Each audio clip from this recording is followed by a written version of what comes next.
ICC champions trophy ఫైనల్లో భారత జట్టు న్యూజిలాండ్తో తలపడనుంది.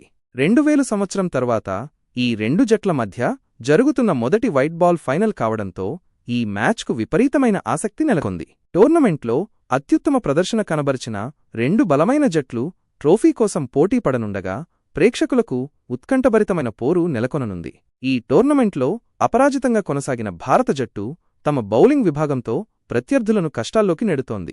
మహ్మద్ షమి, అర్ష్దీప్ సింగ్ లాంటి వేగబౌలర్లు పవర్ప్లే నుంచే ఒత్తిడి పెంచేందుకు సిద్ధంగా ఉన్నారు. స్పిన్ విభాగంలో రవీంద్ర జడేజా, కుల్దీప్ యాదవ్ కీలక భూమిక పోషించనున్నారు.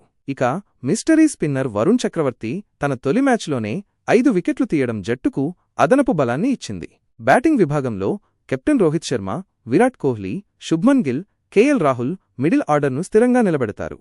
న్యూజిలాండ్ కూడా టోర్నమెంట్లో అద్భుత ప్రదర్శనతో ఫైనల్కు చేరుకుంది. కెప్టెన్ కేన్ విలియమ్సన్, యువ ఆటగాడు రచిన్ రవీంద్ర సెమీఫైనల్లో శతకాలు సాధించి తమ ఫామ్ను రుజువు చేసుకున్నారు. బౌలింగ్ విభాగంలో మ్యాట్ హెన్రీ, లాకీ ఫర్గూసన్ వేగంతో, మిచెల్ శాంట్నర్, ఇష్ సోధీ స్పిన్తో భారత్ బ్యాటింగ్ లైనప్ను పరీక్షించనున్నారు. అయితే మ్యాట్ హెన్రీ గాయంతో ఫైనల్కు దూరమయ్యే అవకాశం ఉంది. దుబాయ్ పిచ్ స్పిన్నర్లకు అనుకూలంగా ఉండే అవకాశం ఉంది. ఇది భారత జట్టుకు ప్రయోజనంగా మారవచ్చు. ఐసీసీ టోర్నమెంట్లలో ఇరు జట్లు గతంలో అనేకసార్లు తలపడ్డప్పటికీ ఫైనల్లో వారి ప్రదర్శన ప్రత్యేకంగా ఉంటుంది. Kohli, Ravindra, Williamson, Ferguson, Mitchell కీలక పాత్ర పోషించనున్నారు.